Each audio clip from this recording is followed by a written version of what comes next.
अभी जो हालात नजर आ रहे हैं, कल खबर आई कि 225 किलोमीटर दूर है काबुल से तालिबान, आज वो दूरी घटकर 150 किलोमीटर रह गई है।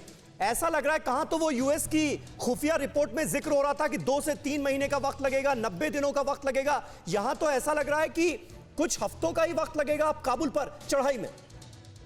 बिल्कुल बिल्कुल बिल्कुल, आपने बिल्कुल ठीक कहा समीर, क्योंकि अब जिस तरीके से लगातार हालात बदले हैं पिछले कई दिनों से, एक हफ्ते से, उससे लग रहा है कि महीने भर से ज्यादा गनी सरकार नहीं टिक पाएगी। इंपॉर्टेंट ये है कि जो स्ट्रैटेजी चेंज की है, मैं बार बार ये कह रहा हूँ कि 20 साल पुराना तालिबान नहीं रह गया, उन्होंने प्रॉपर स्ट्रैटेजी के हिसाब से लगातार अटैक्स किए हैं, साउदर्न पार्ट में नहीं, नॉर्थ पार्ट के इलाकों के अंदर, जिसको आप लगातार राज्य कह रहे हैं, उन प्रोविंसेस के अंदर उन्होंने कैप्चरिंग शुरू की। सबसे पहले उन्होंने ना सिर्फ डिस्ट्रिक्ट हेडक्वार्टर्स को, उनके ऑफिसेस को, बल्कि उसके बाद जो रसद की लाइनें थी जो काबुल जाती थी, जो लगातार जो उनकी रसद या साजो सामान की लाइन थी, उनको डोमिनेट किया। बिजली यानी पावर के ऊपर पावर को उन्होंने काटा, उन्होंने लगातार उनको कंट्रोल किया।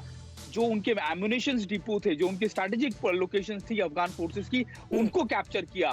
तो ये सारी स्ट्रैटेजीज तालिबान ने अपनाई है। और अगर आप मोटे तौर पर देखें, 150 किलोमीटर की बात हम जरूर कह रहे हैं, लेकिन 150 किलोमीटर के उस दायरे में भी लगातार कन्फेडरेशन या आपसी जो फायर जो है उनका, वो तालिबान का और अफगान फोर्सेस का चल रहा है। और ये कभी भी बदल सकता है। जैसे ही रीगेनिंग स्टार्ट हुई तालिबान की, वो दोबारा से इन इलाकों के अंदर डोमिनेट कर सकता है। तो ये बहुत तेजी से बढ़ रहा है। और कल जिस तरीके से स्टेटमेंट हमने देखा, जब जहां पर नेगोशिएशन की बात की, हिस्सेदारी की बात की, वो अपने आप में दर्शा रहा है कि अब अफगानिस्तान की सरकार के पास ऑप्शंस बहुत कम रह गए हैं। और तालिबान जितनी तेजी से आगे बढ़ा है, वो निश्चित तौर पर काबुल तक जरूर पहुंच जाएगा। बिल्कुल, बहुत चिंताजनक हालात हैं अफगानिस्तान के।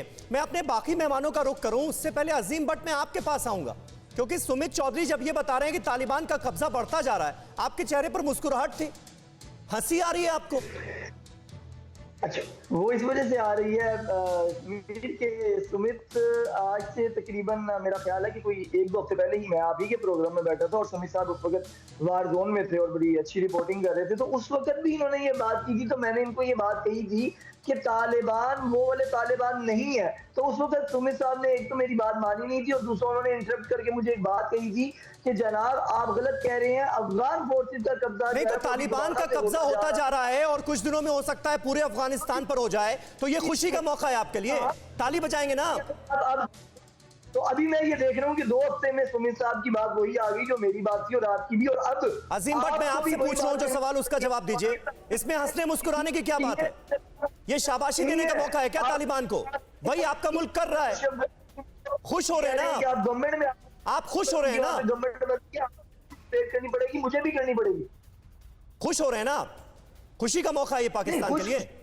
ये भी अफगानिस्तान का मामला है, बड़ा संजीदा मामला है, आपके लिए भी हमारे लिए भी। मैं इसको कतन वो गैर संजीदगी से नहीं लेता हूँ, ये बहुत संजीदा मामला है। लेकिन बात यह है कि मैंने आपको पहले भी एक बात की थी कि अगर तालिबान की गवर्नमेंट किसी भी तरीके से वहां पे बनती है, तो आपको भी जो है नेगोशिएशन करनी पड़ेगी, हमें भी करनी पड़ेगी, आपको भी डिप्लोमेटिक। समीर, मुझे लगता है कि खुशी होगी। और ये जो है ये पाकिस्तान के डीएनए में, उसके हुक्मरान इमरान खान भी आज ही वकालत कर चुके हैं कि गनी साहब को तो जाना होगा अगर पीस चाहिए वहां पर। हमारे साथ शिवाज सर हैं, लेकिन शीलकांत शर्मा हमारे साथ जुड़े हुए हैं। सर, आपके पास आना चाहूंगा।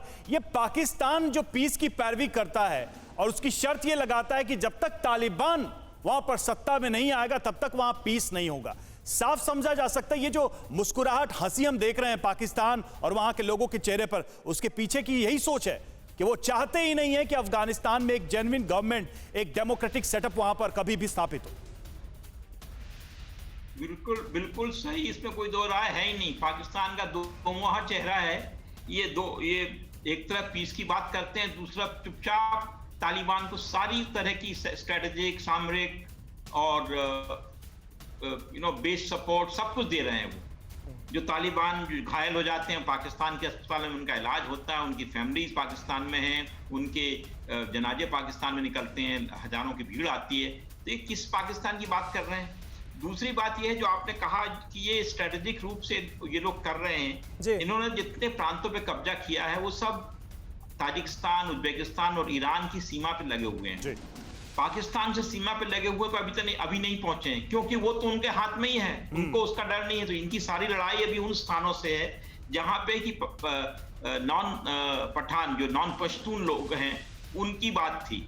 तो उनको उन्होंने धमका के, हरा के मार के वो कब्जा किया है। तो जैसा कि अमेरिकन कहते हैं, कुछ फौजें लड़ी नहीं, भाग के चली गई, सीमावर्ती प्रांतों से दूसरे देशों में चली गई, जी कुछ सरेंडर कर गई। तो ये जो तालिबान कर रहे हैं, ये पहले से बिल्कुल ये हजारों साल पुरानी की बर्बरता है जो उसको पूरा अपना रहे हैं ये। और बिल्कुल सही बात है, बिल्कुल सही बात है शर्मा जी। और ऐसे में बड़ा सवाल यही है कि आखिर अब अफगानिस्तान बचेगा कैसे, इस पर हम आएंगे।